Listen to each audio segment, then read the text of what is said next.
Assalamualaikum warahmatullahi wabarakatuh. Saya Hervira Febriani dari kelas 2TF. Jadi di pertemuan 12 ini, di sini saya diminta untuk membuat menu baru yang menggunakan backend API dari Supabase. Kemudian itu kita akan menerapkan loading, error, empty set yang reusable. Nah, pertama itu kayak apa sih backend as a service itu? Dia itu kan backend as a service itu kayak merupakan suatu layanan yang menyediakan bagian backend dari aplikasi.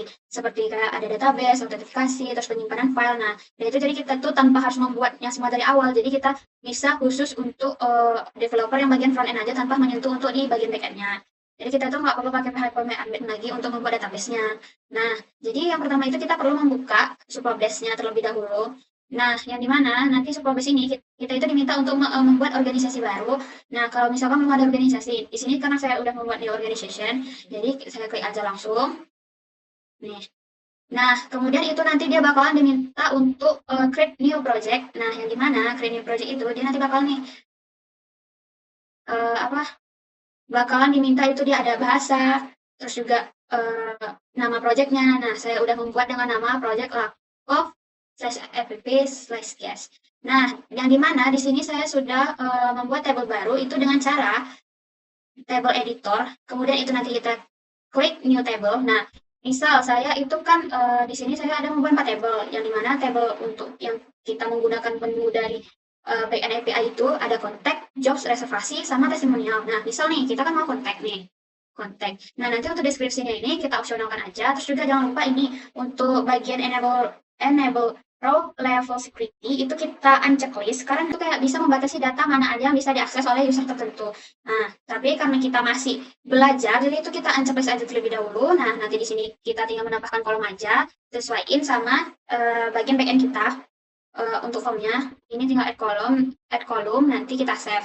Nah, uh, nah, kemudian jika udah ini 4 tabel yang udah saya buat sebelumnya itu ada kontak, ini isinya, terus ini jobs, reservation, sama testimonial.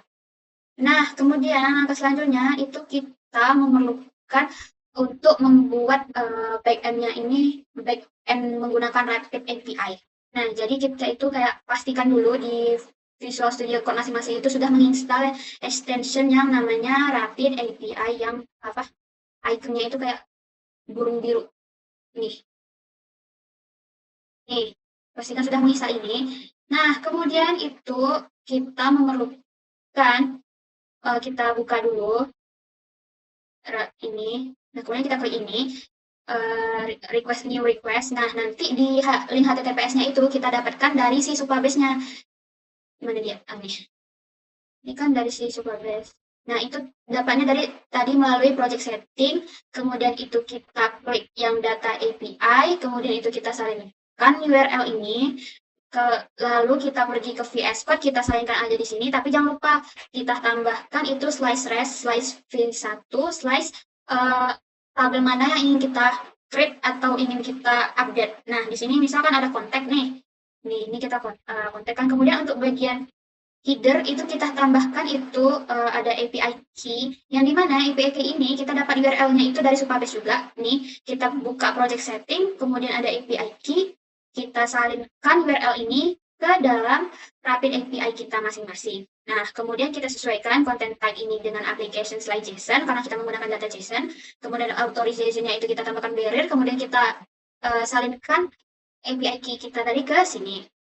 Nah, kemudian untuk cara mengcreate sebuah data baru itu, kita pertama itu kita pastikan dulu metodenya ini di method post. Post itu berarti kan kayak kita tuh mau mengcreate. Nah, kemudian untuk bagian body, baru kita isi dengan query-nya. Nah, kita sebelumnya di kontak tadi itu kita ada kolom from sama message nih. Misalkan kita tambahin itu from nih sama message. Misalnya kita nah, terus itu kita send. Nih, ini kan bakalan muncul nih 201 create sukses. Nah, kita cek lagi di di Supabase-nya masuk nggak dia. Nih, ada kan masuk yang di ID ke-6. Nah, kemudian itu juga sama seperti yang untuk jobs reservation sama testimonial itu juga sama. Hanya saja yang jadi pembedanya itu dia alamatnya. Misal kalau misalkan kita mau ke reservation berarti ini slash reservation. Kalau mau ke jobs berarti slash jobs. Nah, dan seperti itu seterusnya. Kemudian lanjut langkah berikutnya itu kita perlu melakukan metode edit atau update yang dimana kita ganti dulu itu metodenya itu menjadi patch yang berarti untuk mengupdate sebuah data. Kemudian itu query-nya ini kita tambahkan itu ID. Nah, kita tambahin ID, misal itu kita mau yang kita ubah itu ID 1. Atau kita lihat dulu di Supabase ini ID-nya ada berapa. ID 1 nggak ada, berarti ID 4 misalkan. Kita ganti, ini berarti yang mau kita edit ID yang keempat. Kemudian untuk di body, berarti misal kita mau ngedit message-nya aja, berarti kayak kita lalu kita send. Nah, 204 no content kan. Kemudian kita lihat di Supabase-nya. Keganti nggak dia? Ingat ya, ini tadi kan yang di 4, di ini sebelumnya. Dengan message bismillah bisa. Kemudian kita update, jadi dia bismillah aja. Nah, terus juga itu selanjutnya kita melakukan kayak mengambil data, atau bisa dibilang itu dengan metode get. Nah, itu caranya lebih kurang itu kayak tadi, cuma diganti aja ini jadi get. Kemudian itu untuk bagian badinya kita kosongkan aja. Nah, kemudian kita klik send. Nah, bakal nampil ini yang udah kita edit tadi. Itu dia. Lalu, langkah selanjutnya itu kita, sama untuk data, untuk delete. Delete itu cuma kita ganti aja. Ini metodenya jadi delete. Terus nanti di header, di query-nya itu kita mau delete ID berapa. Nah, itu sama aja. Nah, dengan 4 menu tadi itu, kita itu bakalan bisa melakukan REST API yang disediakan oleh Supabase sebagai base. Kemudian, dia itu bakalan nampil informasi lengkap mengenai loading, error, sukses, dan empty data saat menampilkan data. Nah, kemudian dia itu akan memiliki komponen yang reusable. Jadi, langkah pertama, itu kita membuat menu, atau membuat komponen baru, yang di sini saya mengikuti dengan yang di Supabase tadi, itu kan ada jobs itu berarti lowongan. Nah, di sini saya buat nih nama di dalam folder page itu saya buat lowongan BE, terus testimoni BE, terus reservation BE sama kontak BE. Nah, terus juga kita tambahin folder baru lagi, kita create folder baru di dalam SRC yang bernama foldernya itu services. Di dalam services ini dia itu bakal menyimpan si JSON Supabase-nya ini. Nih, misalkan ada, saya buat itu lowongan API.js.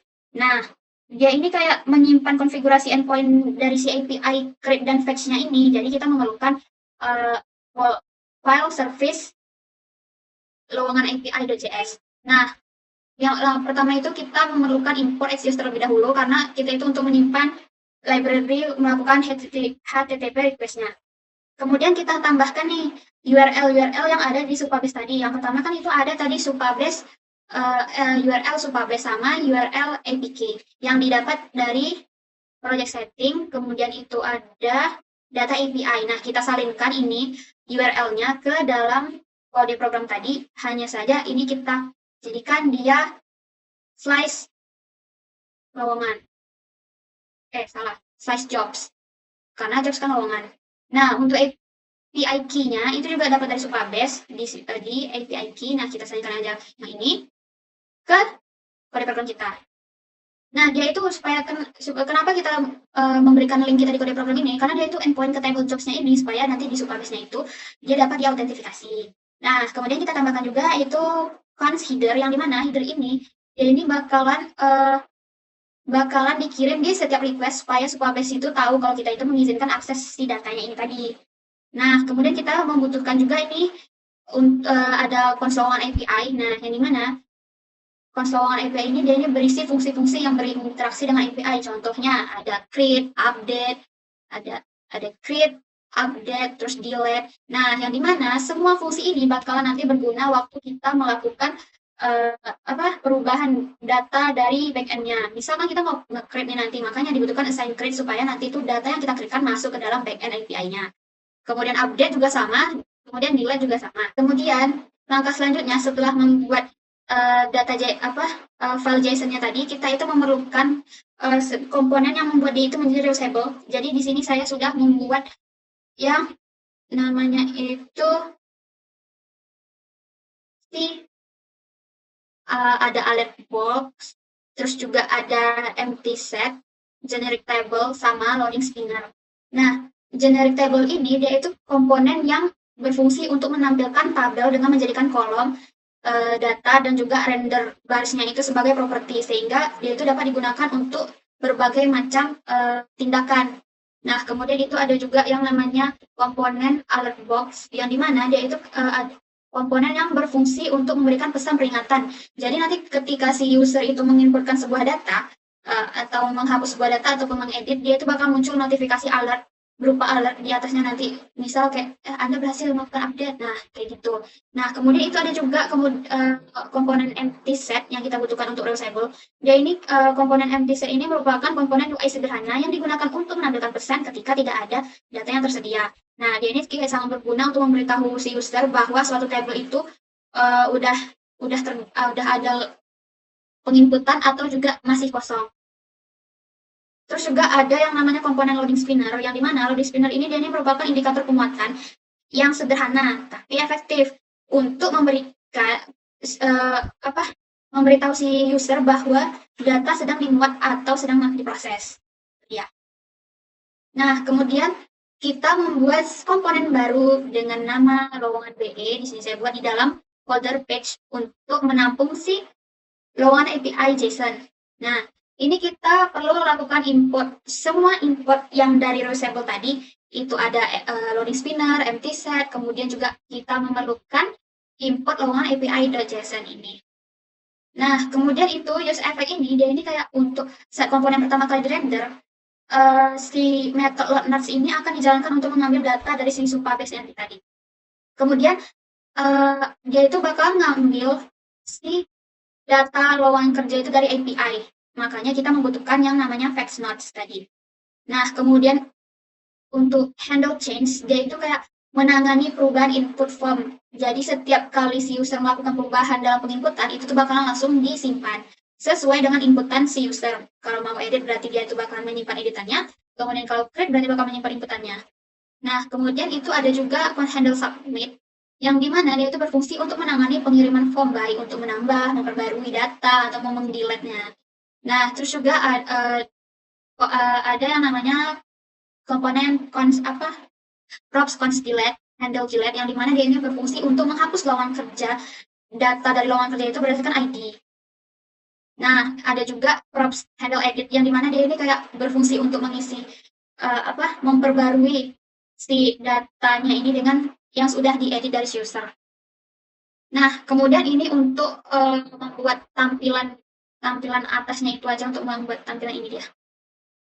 Nih, untuk membuat tampilan ini, bisa dibilang ini kayak judul. Kemudian kita memerlukan untuk menampilkan formnya, kita tambahkan kode program form inputnya. Nah, yang di sini ada inputan untuk lowongannya. Jadi nanti di dalam kotak inputannya itu saya kasih judul lowongan kerja. Contohnya itu kayak gini. Nah, ini judul lowongan kerja kan. Nah, kemudian ada juga saya menambahkan persyaratannya. Dan ada button untuk submit-nya. Nah, ini dimana kita memanggil loading spinner-nya tadi. Kemudian di sini untuk menampilkan nama kolom form-nya. Nah, kemudian ini untuk pemanggilan data dari si supabase-nya. Sama juga untuk selebihnya seperti kontak, reservation, testimoni itu juga sama. Yang membedakannya itu hanya di link-nya aja. Kalau kontak kita /kontak, kalau reservation itu /reservation, testimonial juga /testimonial. Nah, terus juga untuk di page-nya itu juga sama. Kita import semua dari reusable-nya itu dengan menggunakan empty set dan loading spinner. Kemudian kita tambahin juga itu atribut dari si data yang ada di supabase. Kemudian kita terapkan juga use effect. Kemudian ada juga handle change yang menampung semua perubahan dari inputan si user. Dan seterusnya. Nah, terus juga setelah itu kita lanjut ke demo. Nih, yang dimana pertama kita akan melakukan inputan lowongan terlebih dahulu. Inputan apa ya? Input reservasi aja dulu. Nah, misal namanya apa? Emailnya Febri. Terus kita inputin mau misalnya kita tambahin reservasi. Nah, bakal nambah dia ke bawah kan dengan ID-nya itu jadi 5. Terus misal kalau kita melakukan edit, nih edit, misal kita ganti pesannya jadi kayak oh iya, simpan perubahannya. Nah, berganti kan misalnya jadi oh iya. Terus kita melakukan aksi delete, bakal muncul nih notifikasi alert seperti ini. Itu kita oke kan. Nah, bakalan ke delete dari daftar reservasinya. Kemudian kalau input pesan, kita inputkan itu namanya apa ya? Nih, pesan. Kita tambahkan. Nah, nambah. Kemudian untuk edit, nggak usah kita edit yang ini. Nih, perubahan. Nah, terus kita hapus. Oke, berhasil. Kemudian untuk input testimoni, kita tambahin.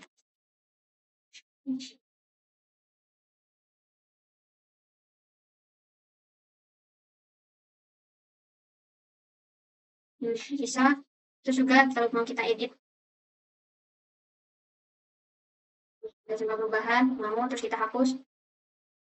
Terus juga untuk input lowongan kerja.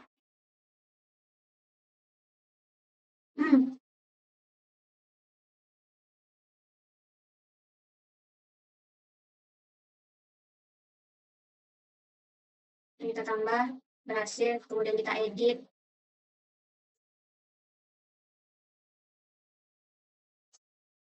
Perubahan, kemudian kita hapus. Baiklah, sekian dari saya. Apabila ada penjelasan yang terbelit dari saya, mohon maaf. Saya akhirnya nama bila kita hidayah. Wassalamualaikum warahmatullahi wabarakatuh dan selamat lebaran Idul Adha.